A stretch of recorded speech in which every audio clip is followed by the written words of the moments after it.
I've always thought I wanted to work a long time, climb the corporate ladder, end up in a position that other people looked at and thought was enviable. I've always thought I wanted to work my entire life.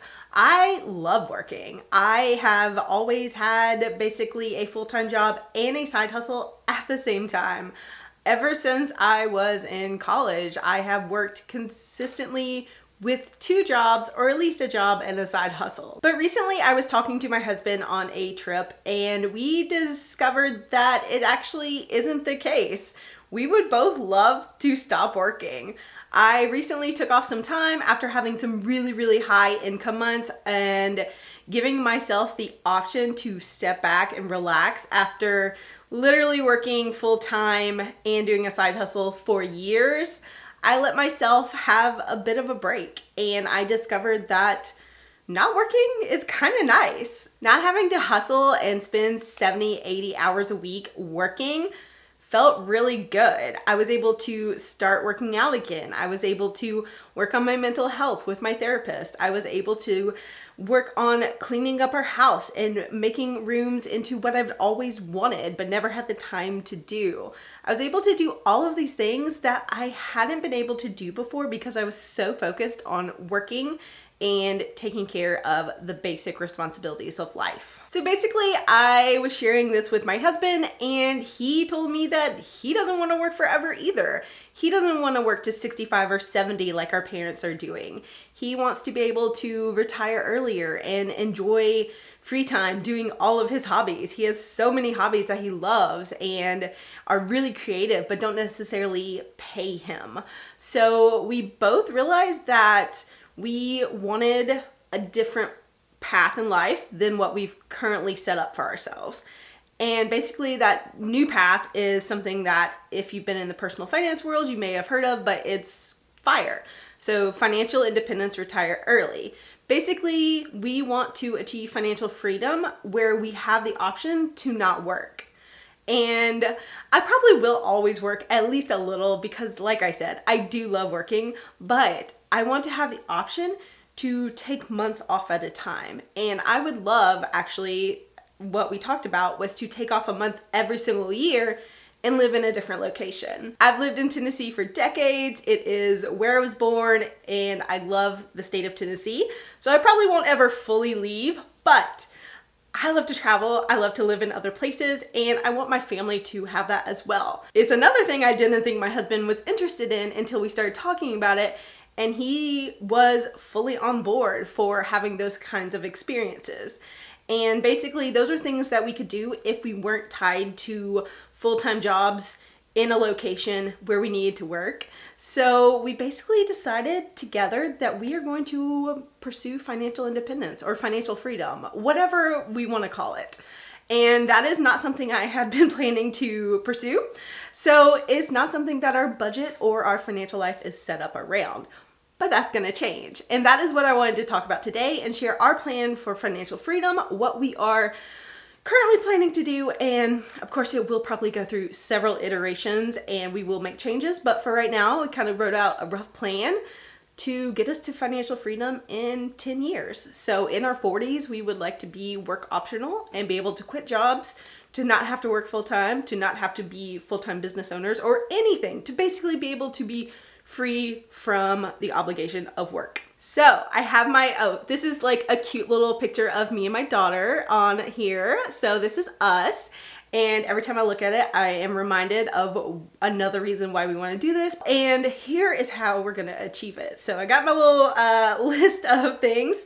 So our current steps for this, we are nowhere near where we need to be, but we can do this. Our current plan is to save and invest 50% of my income. So my income fluctuates, and like I said, I'd had a few really good months, like over $10,000, over several thousand over that actually. And I'd had several really good months, and then of course, because this is a seasonal thing and I've taken some time off, I am earning a little less, but I am still earning more than I did at my day job. So the fact is I can save whatever comes in, 50% of that, regardless of how much it is. So if it's $12,000, I will save $6,000 in a month. minus taxes. Simplified answer. But basically, I will save 50% of whatever I have available from my business. So I will have to be more on top of what I'm actually earning and what can be put aside. So that's exciting. And I've thought about how to bring back income reports without them being awkward and weird.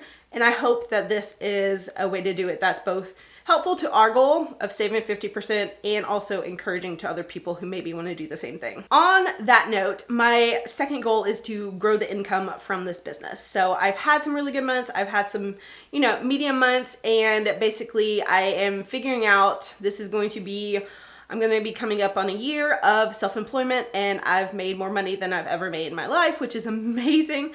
And I want to make sure that making more money means I am also saving and investing that money, but also still growing it. I don't think I've reached even half of the potential that I have with this business.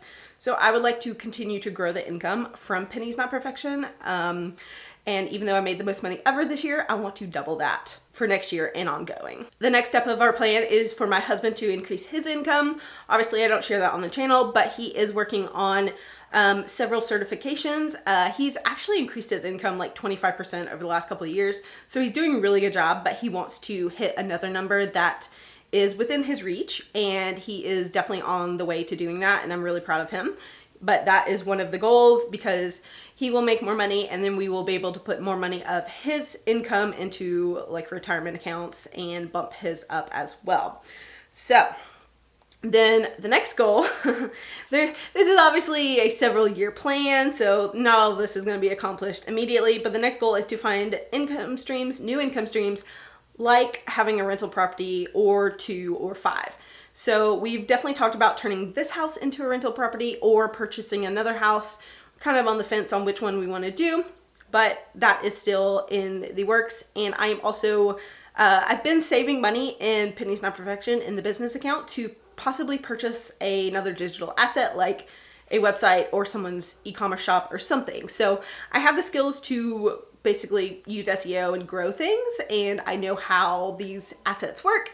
So I may potentially purchase one as part of my growth income plan for the business. Okay, our next part of our plan is to start a new brokerage account for saving up for those like gap year expenses. So basically, if we retire at 45 and we're not bringing in income other than maybe like rental properties or passive income, we have to have a way to support our family, and we need money for that. So basically, we need a new account that is set up that can help pay for that. So it will be just a taxable brokerage account. It won't be a retirement account, and we will be using that to cover those years. So I need to set that up and basically start that. I'm not sure where I'm going to start that account or what brokerage I'm going to use, but I will be hopefully tracking the progress of that account here on the channel, because I am going to be tying that into the money that I'm saving from my business. So it's all going to tie together, and I'll hopefully be able to share that with you guys as kind of like a motivational process. And so this is definitely going to take a while. The goal is 10 years, but we are a long way from being able to get there, because there is a mathematical formula, of course, for all of this, and we have to basically save a large percentage of our income, and currently we don't do that. So we have a long way to go, which means the final step of our plan is to keep our expenses level where they're at now, or to decrease them. And we've actually decreased our expenses a ton over the time that I've been on this channel and budgeting. Like our phone bills are like $50 a month total,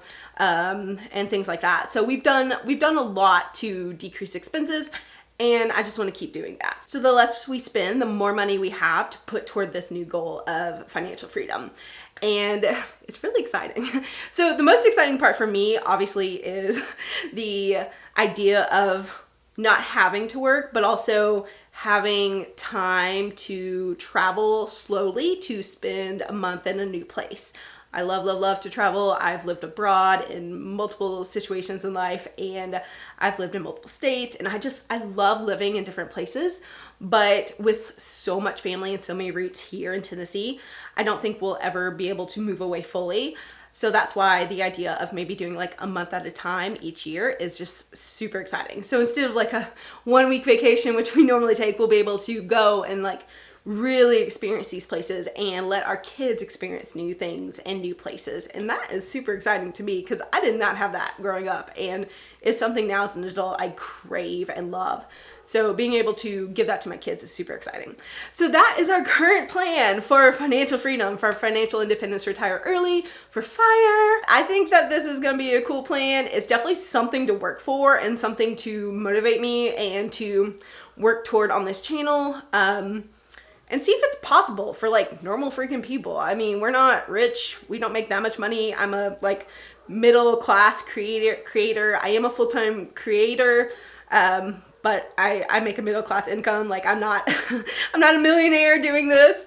So we'll see. We'll see if two like regular people can actually do this instead of people that are making 200,000 a year or like $1 million a year. So fingers crossed, y'all. I think it's a good goal and I'm super excited to share it and to work toward it here on the channel.